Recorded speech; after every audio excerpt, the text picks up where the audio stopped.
Hi there. Welcome to the SoberCircle channel. Enjoy this speaker tape.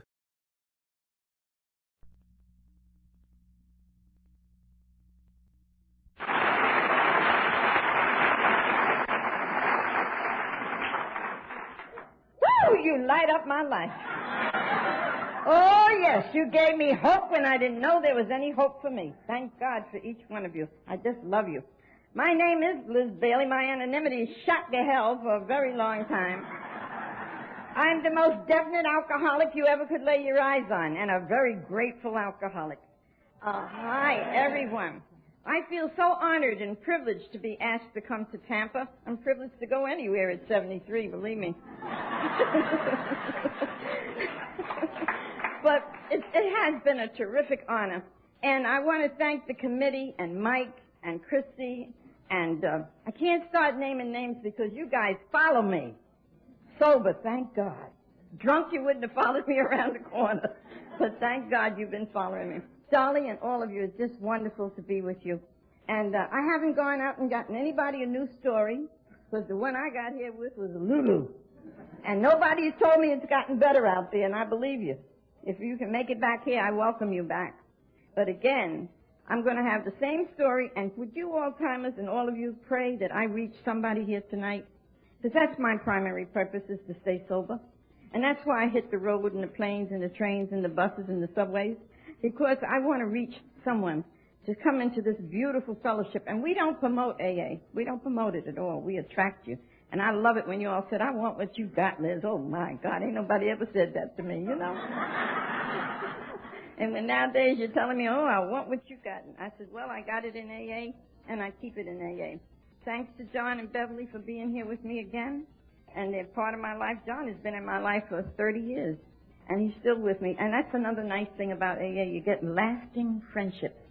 It's so beautiful, so beautiful. Now, there was a preacher preaching. And he says, if you drink, I want to thank Jimmy and Mike for coming to the airport getting me yesterday. And I'm going to tell you something real cute. They were there with my name up, and I went over and I kissed Mike. Hi, Mike. Then I went over and kissed Jimmy. Hi, Jimmy.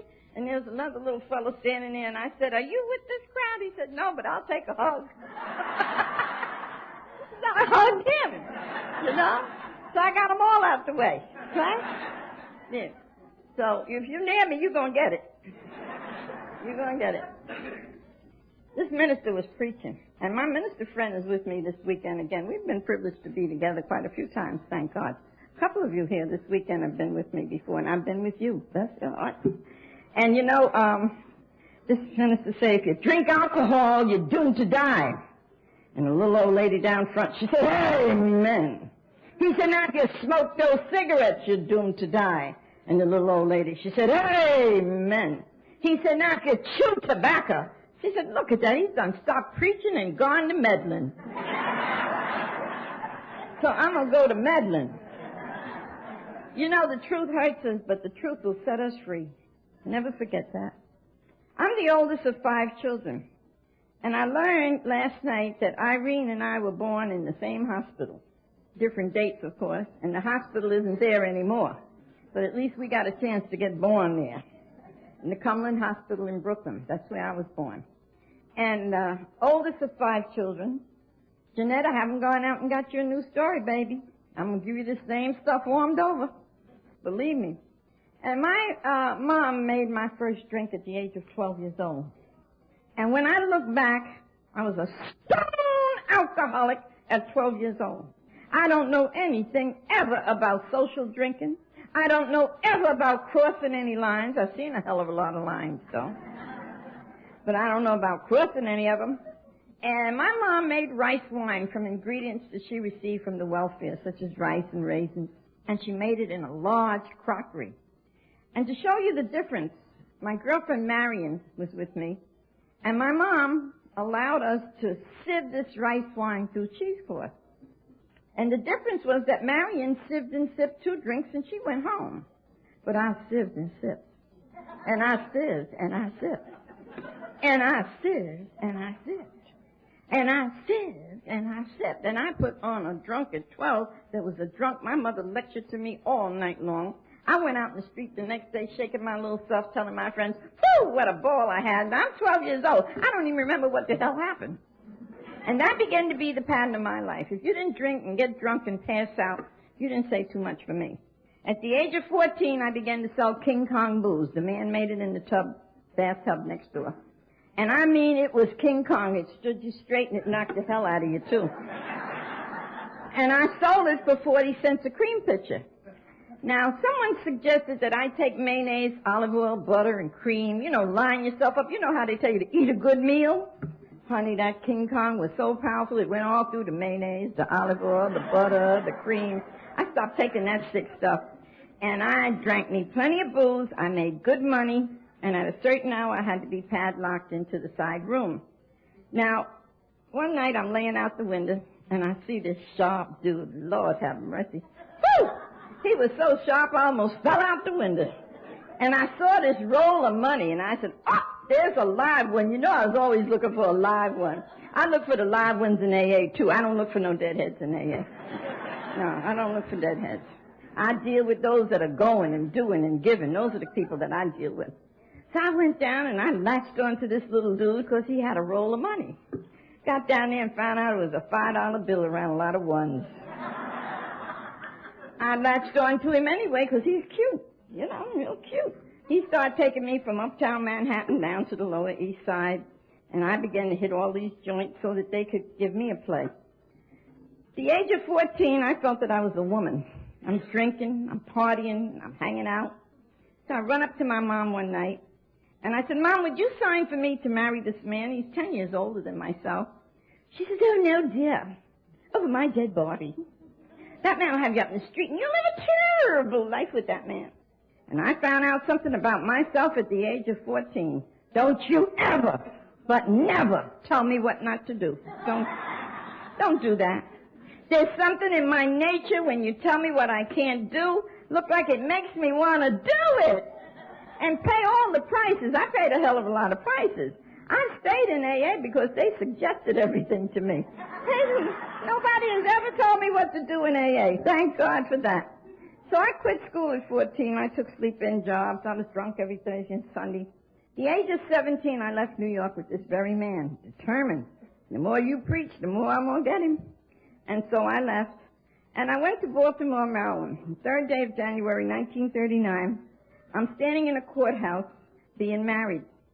And I'm crying my heart out.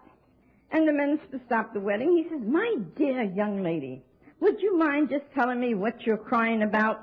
I said, at last I got him. Well, I'm going to be honest with every one of you in this auditorium. That was the sorriest day of Mr. Bailey's life when he said I do to Liz Ulrich. Mr. Bailey never stopped crying from January 3rd, 1939, till he went home with the Lord August the 12th, 1986. That was a sorry day for that man. Now, I'm 17. And you could imagine what, I'm 73 now. Could you picture what I was at 17? Woo! Down with it. Woo! I got this marriage license. No more mama. No more neighbors. Nobody's going to tell me how to live. No, no, no, no. I done got this dude, Lord, and I'm going to tear up New York. My husband came home and he gave up every liquor joint. He gave up gambling. He gave up hustling. He gave up going to parties. And he sat down. And I became a mental case at the age of 17. Because here I am rearing to go, and this cat is sitting. And he sat from January 3rd, 1939, till he went home with the Lord, August the 12th, 1986. And honey, let me tell you, I couldn't take that sitting down. I couldn't take it. And I started nursing my little drink through the week. I look forward to weekend drunks. Now I have to have a drink to wash, to iron, to cook, to talk. Then I began to watch changes come over me. I began to curse. Every word came out of my mouth was a curse word. I watched another change. I began to fight. I began to fight everything and everybody. I watched another change. We can see the changes. I began to leave my house from 1 day to 3 weeks at a time. I'm watching me go down. Many people pull me up on the carpet. Why do you drink the way you do? Why do you act the way you do? You have a beautiful home. I didn't call it a home. It was a house. There was no love there. I had every material thing any woman on this earth would want. Mr. Bailey happened to be a furrier girl. And every time I had a period of dryness, just when I couldn't drink no more, it was coming out of my nose and my ears, I had to lay low. He'd make me another fur coat. I had fur coats like beans. And one year, he made me the most gorgeous leopard coat all of you ever laid your eyes on. He threw a party for the job. He brought that coat home and he threw it out on my bed. And I looked at that coat and I hated it. I gave it away. I said he made it so he could spot me anywhere. You know? In sobriety, I wished I had that coat many times. I do. It was so beautiful, drunk. You know, that's another thing I always say today. As long as you stay in the active disease of alcoholism, you can never really see how sick you are. You really have to get sober to see how sick you were. Because nobody could tell you how sick you were till you get sober. And there again, I continued to drink. Now, Mr. Bailey was a non-alcoholic. And I said to him one night, and I think some of you non-alcoholics might have heard this, maybe if you drank with me, I wouldn't want to drink so much and roam. Mr. Bailey went around and got a bottle of Gordon's gin. And we laid up in the TV room, and about 11 o'clock, the bottle got like this. Now, any drunk in here knows what happened to me. I panicked! Because that's not going to last me till the morning. And the liquor store is going to close at 12 o'clock. So I took my elbow and I hit him. I said, Daddy, would you run around and get a bottle for me before the liquor store closed? He said, no, Liz, I've had enough. Oh, I wanted to kill him. You know that. I wanted to kill him. You ever see an Indian on a rampage at 2 in the morning? Here I am, up, dressed, out, zoom! Aren't you afraid to go underneath the Long Island Railroad at 2 in the morning? Well, who the hell was thinking about the railroad? I wasn't thinking about the railroad. I was getting to Sutton's Barn Grill so I could fill the Coca-Cola bottle full and sit there and close up the place. I continued to drink. The word is identification now. Don't compare, but identify. I woke up one morning, and my head was coming off my body. I took Alka-Seltzer. I took aspirin. I took BCs. I put a raw egg in the beer. I'm doing all this kind of stuff to straighten out my head. I couldn't get my head straightened out. I reached over and I grabbed the Bible off my night table. I figured, well, I'm going to find the answer in this Bible, how to straighten this rotten, filthy life of mine up. And Mr. Bailey passed my room. Put that Bible down, you hypocrite. Put it down. 20 minutes to an hour, you'll be so drunk you'll be slapping one of the kids down. He was right. Nobody got in the way of me getting a drink. And nobody gets in the way of me staying sober. Same difference. Same difference. I'll walk all over you, around you, and about you, and to you, and I'm gone. I'm gone to get my sobriety. And so he kept his mouth going. And I used to say to him, Daddy, try not to talk to me when I'm coming off a drunk. Or, Daddy, please don't try to say too much of it to me if I'm drinking, you know. And Daddy wouldn't keep his mouth shut. And he kept his mouth going. He said, you'll be hopping a cab. And the cab driver said, please take somebody else's cab. Took me 3 days to clean up my cab behind you. Who the hell is he? I paid 50 cents to get in that cab. Don't tell me who to take. Or I would be swinging a corner. And Mr. Bailey kept his mouth going. He kept it going. And I didn't want to hear him. I literally ran and jumped up in the second floor window. This is the first time I ever thought about taking my life. I'm standing directly in this second floor window, and I'm going to throw my body down into the yard, and there's a little lady named Nana Backer. Mr. Bailey! Mr. Bailey! You better get her! She's going to jump! And he comes out this window, the kitchen window. I see his hands come out. He says, Nana, will you let that bitch jump? I'll be rid of all my problems, all my troubles. Let that bitch jump. Well, you know, I looked over at him. I wanted to know who the hell did he think he was? I guarantee every one of you I got down out of that window. I got back into bed, and I pulled that sheet over and slept that one off. You know, the nerve. The nerve. I continued to drink. I began to hit hospitals. Girls, please don't ever fry a frozen chicken drunk. Don't do that. I hit the grease saw and burned up both of my legs. And the good sisters, every time you look, broken fingers. If you see my arm all sliced up, putting your hands through, I didn't have no trouble with the second step when I got here. Believe me, I didn't. And total insane, putting holes in the walls. I don't care what I drank outside. I had to have a cigarette and a can of beer when I got inside, and I'd be in a couch full of fire and all this. And I'll tell you, total insanity. Insane. And I remember so clearly, one of my neighbors pulled me up on the carpet. She says, I'm very much ashamed to live next door to somebody like you. I had to get sober to realize that we affect 9 people around us. I had a slogan before I got here, to each his own. I'm drinking this stuff and you don't want for anything, and I'd lay your soul to rest for messing with me.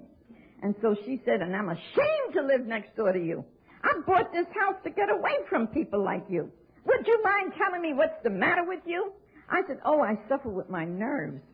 And she suggested that I drink rum. Isn't that nice? I loved her standing in that little bitty kitchen. I lived in Jamaica, Long Island. I ran around to the Empire Liquor Store and I bought a bottle of rum. I'm still waiting for one of you drunks to tell me how in the hell did I wake up in Briarcliff, New York with the bottle of rum. I don't know. Now, this is identification again. A beautiful lady took me into her home named Wig, and I became a booze fighter in Briarcliff, New York. I'd put a shot in my coffee. I'd call it Coffee Royal. I'd hide the bottle all day. I don't care where I hid it. I found it. I'd be upping and booping when the poor soul came home. She didn't know what to do with me. And one night she sat me by the fire. She said, you know, Liz, you're a lovely person, but drinking is your problem. She says, I put my husband out of here for his drinking. And she kept lecturing to me. And now I'm so full of guilt and remorse because I'm up someplace that I don't know where I'm at. I'm away from my 3 children, and I don't know what's happening to me because I can't put this booze down. So I said, well, I'll sit in the Catholic church all day just so I don't touch a drink. Well, I did. I sat in the church till 4 o'clock. I walk out the church and I walk straight into the bar. Identification now. Would you please give me one drink so that I can relax? Now, I sat in the church all day, but I need a drink to relax. Because I'm going to peel this lady's potatoes tonight and get her dinner started. Would you give me the second drink, please, so that I can really go get her potatoes started and her dinner ready? The third one they gave free, so you don't walk out on a free drink. That's not nice. That is not nice. I never walked out on a free drink. Then I've got to buy one back to look good. It's very important that I look good. And then when you get to the 4th or the 5th drink, the hell with on her potatoes, baby, let's roll. So, you know, the lady never got any potatoes from me. You know that. I came back to New York because my little girl wouldn't eat. And Mr. Bailey would always throw me out in brown bags and shopping bags. And now I'm sleeping in an unfinished basement. Don't drink down there. Don't smoke down there. Take care of my children in the day till he let me back in. I continue to watch me go down. I never forget, I went out and had a lousy $2 beer drunk. I came in and Mr. Bailey said to me, oh, look at this, you're drunk again and no dinner. I said, I've told you don't argue with me. I told you to keep quiet. I said, do me a favor, see me up to the bedroom. I remember he walked me 3 steps. I had a black suit on, a gold coat. When I came to, I was stretched out on a bench, a policeman sitting at the foot of me, people walking on the ceiling, my front 2 teeth doing one of these things, and blood all over me. And it took me 3 weeks to find out what happened to me. I totally blacked out on that 3rd step going up to my bedroom. And it took me 3 weeks to find out. I tried to kill Mr. Bailey in the blackout. I had smashed up everything in my home, and I had to be bashed in the mouth to knock me out. I had gotten so violent. And the guy standing in the door at the hospital just like this, big guy, I went over to him, and I don't know how I answered the questions. But he said to Mr. Bailey, take her home. And when Mr. Bailey, I said to him on the way home, man, don't you lay down. Don't lay down. Please don't lay down. Because I'm going to get you if you lay down for taking me to some hospital. And Mr. Bailey was smart. He sat up in chairs for 3 nights. He never laid down. And I'm glad he didn't, because I might have gotten him because I'm crazy now. And I continued to drink. He came to me one day and he says, Liz, you're the nicest wife when you're sober. Drunk, you're a Jekyll and a Hyde. Why don't you try this AA? When you desire a drink, run over to the phone and pick up the phone and call someone to talk you out of the drink. I don't know about Florida, but I know up in New York and going across this country, I don't hear this anymore about telephone therapy. They beat that into me when I got here. Pick up that phone. You might save another person's life on the other end. It's not just your life. It's a we program, not a I, me, my. Well, I'm not going into the flowery words of what I said to Mr. Bailey, because cursing is my character defect, and I really have worked hard on that, not to use profanity. I'm not going to stand up here and tell any of you that I'm perfect, because I can say something nice to you. Would you please move that over there? Monday, right? Tuesday, darling, would you please move that over there? Wednesday, dear, didn't I ask you Monday and Tuesday to move that over there? Thursday, move that so-and-so thing, and everything moves. And I have to say to my family, I'm out speaking to people all the time. I don't curse nobody to get them to understand me. I don't like doing it in my home. I really don't. But I found out some people don't understand you talking nice to them. They think you're weak, sick, and simple, you know? So I just cuss them out and go on. Then I ask God to forgive me, you know? I ask him, please forgive me. Well, Mr. Bailey did what Dr. Granite just said to him. I want you to go home and tell Mrs. Bailey she's either going to drink herself to death, she will drink herself into a mental institution. There were no detox units when I came to AA. There were no halfway homes when I came to AA. We had nothing that you have today. I brought the drunk home with me. I laid he or she on my living room couch, and I took care of you over a weekend and for days to save your job and all that. And then when I saw you on your feet, I drug you to 7 meetings a week and 3 times on Sunday. You were going to get it. You were going to get it. And not all of them got it. The only one I've ever kept sober is Liz. I've always been the winner by staying sober myself. And there again, I continued to drink after I cursed him out. And what happened is that I watched me go down. I'm watching me go down. I'm going to tell you about my last drink. I'm drinking with hard, two-fisted drinkers in the VFW hall on 110th and Merrick Road. I could never stand anybody who took a drink and sipped on it for hours. You got on my last nerve. And I didn't bother with you. I didn't bother with you. See, I wanted somebody that was drinking like I was. And there again, I got a phone call this day from one of the guys in the post. I took and banged the phone up on him because there was a lady coming to see me to sell some insurance for the house. I hadn't seen her since I was 8 years old. I really wanted to see her, and I know me now. I know me so good that once I pick up a drink, I'm not in the position to tell not one of you in this room what's happening to me behind it. I don't know what's happening to me. I woke up so many different places. I've been beaten to a pulp so many times that I couldn't come out of my own home for 2 and 3 weeks at a time. I know what it is to be in the streets of New York. I didn't come into AA through a bedroom. I came in through the streets of New York. And there again, I got the second call from this gentleman. And I said, man, don't bug me. Leave me alone. There's a lady coming, and I really want to stay here and see her today. This is my last drink I'm telling you about. I banged the phone up on him the second time. I remember I went around to the store and I came back. He was on the phone for the 3rd time. He said, Liz, do me a favor. Hop a cab. I'll introduce you to the people. I'll put you back in the cab and I'll send you home to your company. So I go, oh, geez, let me get a cab and go over there because he's not going to let me stay in here today. He's going to drive me up a wall. So I go over there. And the booze start lining up and the jukebox is going and I'm singing, you always hurt the one you love. The one you don't want to hurt, you know, give me another drink. Smile if you're happy, give me a drink. Smile. I could sing them old Weeping Harry songs. As I said, I'm 73 and I haven't seen Miss Lindbaum till yet. I woke up in one of my son's twin beds. Please don't ask me how I got in this twin bed because I can't tell you. At the foot of this bed stood my mom and Mr. Bailey. My mom's got her head going like this, and she's screaming to the rooftop, somebody done something to her. Somebody done something to her. And I look over at Mr. Bailey, and he's got his head going. And he's saying, no, Mom, nobody's done anything to her. She happens to be a very sick girl. He didn't call me bitch. You know my name is bitch, right? He said I was a sick girl. I got right up out of that bed. I went to the basement of the house, and I stayed in the basement 2 days praying to die. I wanted out. And I looked up at my oldest son, 12 years old, sitting there reading a book. And this is how I spoke to Richard.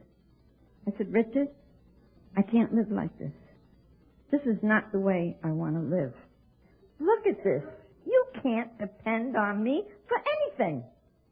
And I started to scream, oh, God, please help me. I've never screamed to God so as I did the second night in that basement. And God answers you. Because something said to me, just as clear as I'm speaking to you, try this AA that your father has told me about. I took the telephone book down off the closet, called AA, and they didn't have anyone to send me. Intergroup was at 28th Street and Lexington Avenue, one flight up over a bar. I got there and I said, to hell with AA. Then I said, no, you've taken the bus, the subway, you've run a couple of blocks, try to get up there again. I got into the middle of the landing. Woo! And if you don't call this a higher power, what is it? Because as I went to turn to go down into the bar, a lady looked down the stairs at me and she says, are you having trouble? I said, yes, ma'am. And I went running up the stairs to her. She escorted me in the front part of the office, and she introduced herself to me, and she started to tell me about her life. Oh, my God. Who talks about themselves like this?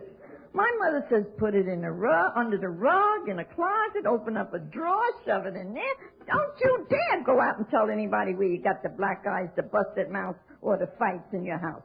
And I'm listening to this woman, and I'm identifying. And I'm saying, why don't you put this stuff in a garbage can and make sure she got a lid on it, you know? Because I would never tell it before AA. No way. I didn't have time anyway. But, yeah, I was busy out there, honey. I was very busy. And what happened is that she turns to me and she says, it's the first drink. I said, oh, come on, sweetie. I've been drinking for 19 years. She said, Liz, when you pick up one drink, of any type of alcohol, even down to cough medicine, it is only a matter of time that a compulsion sets up into you that you have to go all the way. Woo! I see myself take 2 drinks on a Monday, great. 2 lousy drinks on a Tuesday, you're looking for me. Wednesday, I'd go to Gert's department store, I'd buy a 5th, I drank the whole 5th and nothing happened. Went back there Thursday and bought me another bottle. Friday, I'm knitting without needles. Have any of you knitted without needles? But Friday, I'm walking up and down, and I'm knitting. And I've got to go get that drink to get me back in focus. And she said, we do it 5 minutes, 10 minutes, 1 hour, 1 day at a time. We do it with meetings. We do it with a sponsor. When I came to AA, there was 150,000 members. There are 2.5 million members today, and don't not one of you tell me you can't find a sponsor out of 2.5 million. I don't want to hear that. Yeah. Because it's a we program. You cannot do this alone. I don't care who you are. I've never seen it done alone. It's done with a we. We can do together what I could never do alone. So true. And then she says, you want to go to South Jamaica or Jamaica? And I chose South Jamaica. I don't know about you girls, but my hair stayed drunk. I never could keep my hair nice. Mr. Bailey would give me money for clothes, and I never looked too tough because I wanted to drink up the money. I'm going to my first AA meeting, and I get my hair done nicely, and I buy a little 2-piece blue suit. And I go to my first AA meeting, and there's 2 girls behind the coffee counter, and they look up at me and said, you don't look like an alcoholic. I said, what the hell did I get myself into? Let me get the hell out of here. And I started running out the room, and we always kept 2 people at the door when I came to AA, you know. Yeah. Because, like I said, this was the last resort. And as I'm going out the door, this man hits me over here on the shoulder, and he says to me, "What's the matter with you? Where you going?" I said, "Those girls said I don't look like an alcoholic. I don't know what an alcoholic looks like. I'm about to lose my mind. This is just how I did it. I'm about to lose my mind, my home, my children, and everything through drinking." He said, "Have a seat, sweetie. You in the right place." They put 2 tables together that night, and they all sat around and they shared their strength and their hope and their experience. It is but for the grace of God.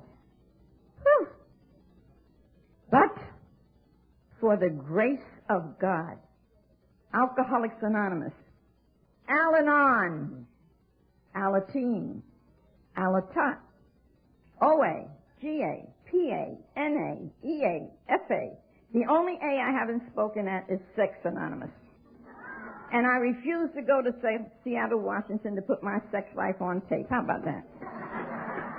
You know, to come across this United States, and I have a family. Just July the 11th, I came into AA July the 11th, 1952. And July the 11th, 1994, I just celebrated 42 years away from my last drink.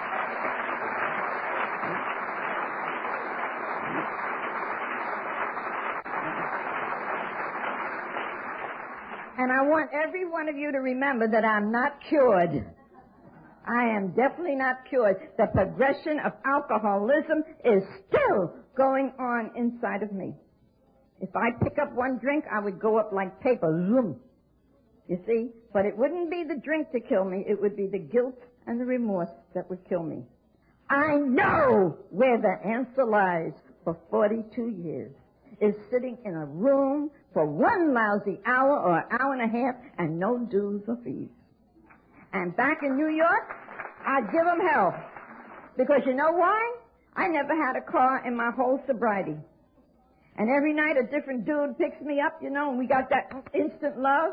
And my neighbors say, "Oh, my God, from a drunk to this, what is she putting down?" Oh, I still upset my neighbors. And I don't tell them what I'm putting down, but I know what I'm putting down. Because I must never forget the day that I didn't know what I was putting down. Didn't know. And they told me to get sober for myself. Not for my mother. If I had to stay sober for my mother, I'd have been drunk. My mother did not like me telling you I was an alcoholic. It took my mother 29 and a half years to tell me to stay with them A's, whatever they are. See, and I don't plan to leave these A's. I know about these A's. Mr. Bailey couldn't stand me sober. Mr. Bailey took my first 10 years, and I mean he worked overtime to get me back into the streets of New York. But I thank God you didn't tell me to get sober for Mr. Bailey. 32 years ago, I had the honor and privilege of speaking for our late co-founder, Bill Wilson, at the Hotel Commodore to 2,700 people that night. Mr. Bailey shook my hand and said I did a good job, but when we arrived back at the house, he banged and he screamed that he had to get rid of me, that he couldn't stand me in this sobriety another minute. And I used the 3rd and the 11th step at 3 o'clock in the morning, and God spoke to me like I'm speaking to you. If I pick up one drink, I don't have Liz. When I pick up one drink, I don't have Mr. Bailey, and I didn't have him anyway. And when I pick up one drink, I'm not in that house. See, my friends take a drink and go home. I take a drink, I leave home. See, I don't stay. So I know me. Know me very good. And there again, I went back 8 years ago to take care of Mr. Bailey in his last days because I want to tell you something. Many years I've stood on these platforms and told you how much I loved him. I really did love him. You know why? He kept the house while I was in the streets. He kept the 3 children going while I was in the streets. He kept everything going. He could have cashed it all in. But you know what, girls? I'm back in that home today. And what's so nice is paid for. But I was so happy that I could go and make his last days happy. I have some good news for you. I have an older son who has hated my guts for 41 years of my sobriety. And he let me know that under no uncertain terms would he ever forgive me or forget me. And I had to come into AA to learn how to forgive myself because I was ignorant as far as alcohol and alcoholism. You got to remember 42 years ago, nobody was talking about alcoholism and drugs the way they're doing today, and many years. And I found a God in AA. It took me 5 years. And I found a God that has forgiven Liz Bailey 70 times 7. So any man, any woman, any child that wants to hold my past over my head, I've got to let it be their problem. It is not mine. And I keep love and prayers in my heart. February 14th last year, just coming out of my 9th operation, I've been cut to pieces 9 times in 41 years. God keeps bringing me back. And He keeps bringing me back stronger every time. And all through these rooms, there's power in this room tonight. The theme that we have this week, the Spirit, it's here, whether you like it or not. It's here. Because we're all sitting here under the common cause of cleaning up our lives to live better lives. Where there's 2 or more, He's in the midst of you, whether you like it or not. And He'll do for you what you can't do for yourself. If you keep coming in these rooms, you've messed yourself up when you cross this door sill. You'll never drink and drug in peace again. No, I haven't seen it happen. You can't do it. You walked into the power. He tells you the power is within you in the 11th step.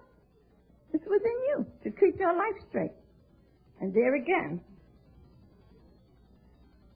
I'm happy my son Richie is now speaking to me. But it took 41 years. Don't give up before the miracle. Don't give up. Just keep loving your heart for them. God does the work, not you. You ever notice what your self-will do? Nothing. It cause you trouble. But if you do that 11th step, he says, you sought through prayer and meditation to have a conscious contact with your higher power, praying only for His will. His will. Because my self-will kept me in trouble. And the power is within me to carry out His will, not Liz's. Again, I had a beautiful son named Dennis, was an alcoholic and an addict. And I used to say to Dennis, the right road may be hard, but you'll be the winner.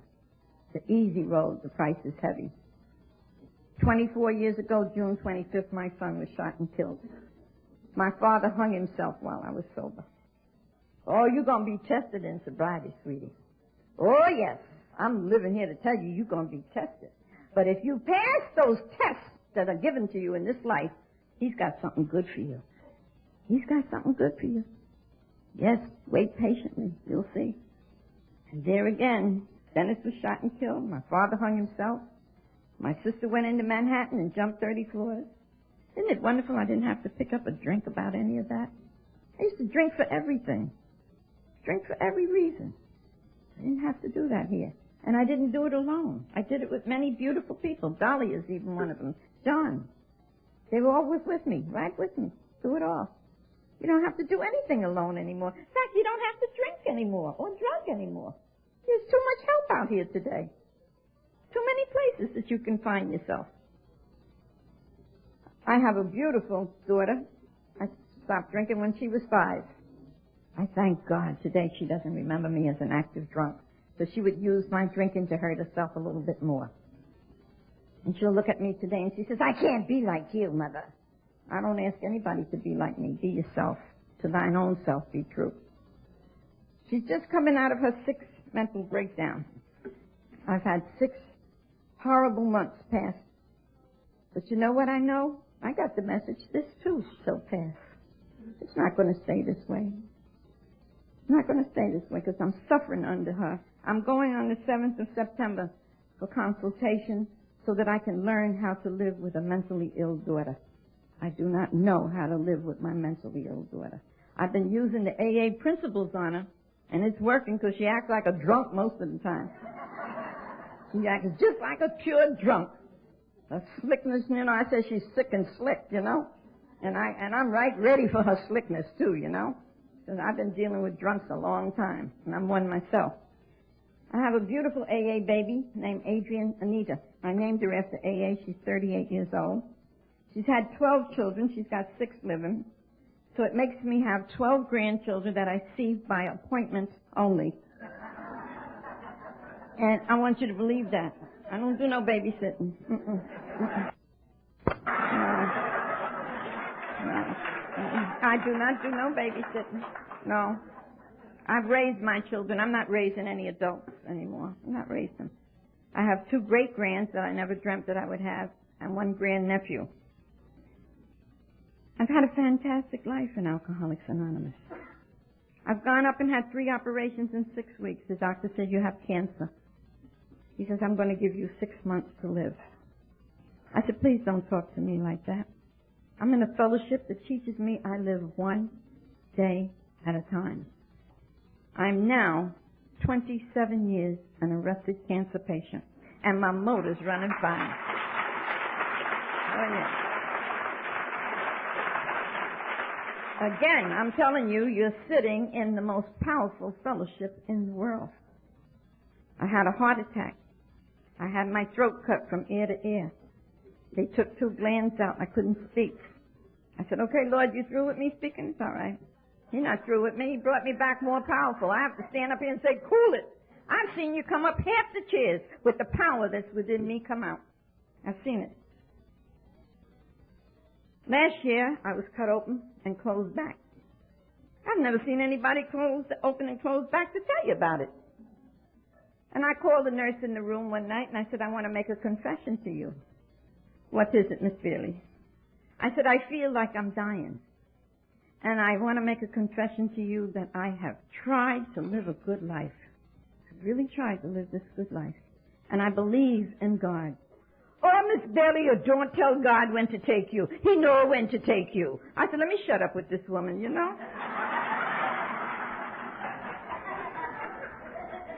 She said, good morning, Miss Bailey. How are you?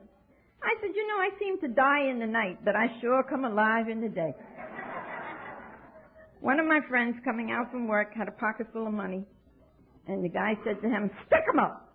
He said, man, don't you see I got a disease? And the guy ran from him. He said, Liz, he didn't even wait for me to tell him I'm an alcoholic. And I cracked up on that one myself. I went to the kitchen floor. Because I hated that word disease when I got here. I said, Mr. Daddy, what am I going to tell my friends when they ask me to have a drink? He said, tell them you got a disease. I said, like hell I'm walking around telling people I got a disease. And I looked it up in my dictionary and it says, dis-ease with oneself. I readily tell you, I have the disease of alcoholism.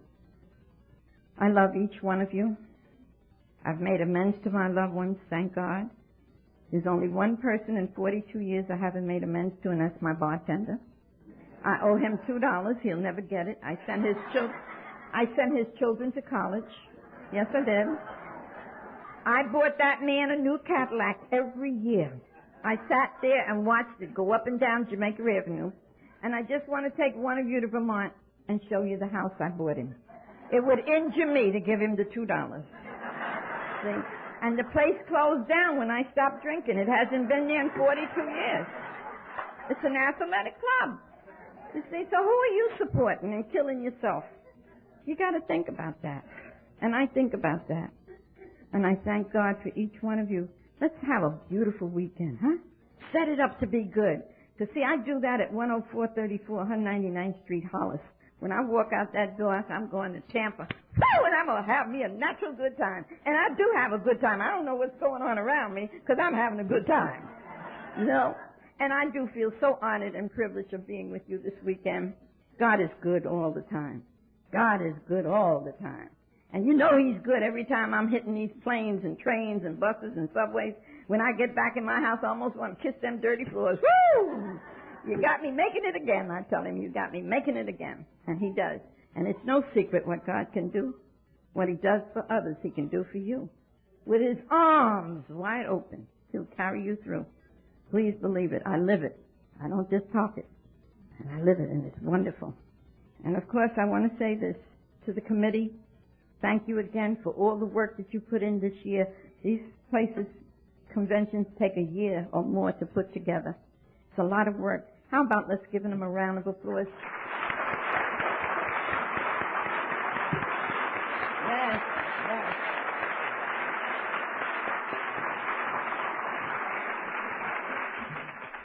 have a primary purpose, and my purpose is to stay sober. And every time I'm allowed to share, I pray very hard that I reach just one of you. My daughter will say to you, oh, there she goes to save the world. No, I'm not looking to save the world. I just want to touch one, that you'll stay here. And for my friends who traveled so many miles today to be here tonight with me, oh, God, I love you. I do. I just love you. Because you just keep showing me that I'm not doing it alone. I'm doing it with a higher power that took me 20 years to put him first. Seek God first and his kingdom and his righteousness. It has nothing to do with religion. It's strictly spiritual. Because we have a spiritual sickness, whether you like it or not. And if you can put God first, then all things will be added unto you. And again, if I've touched just one tonight, then I, Liz Bailey, I have not lived in vain. Thank you so much.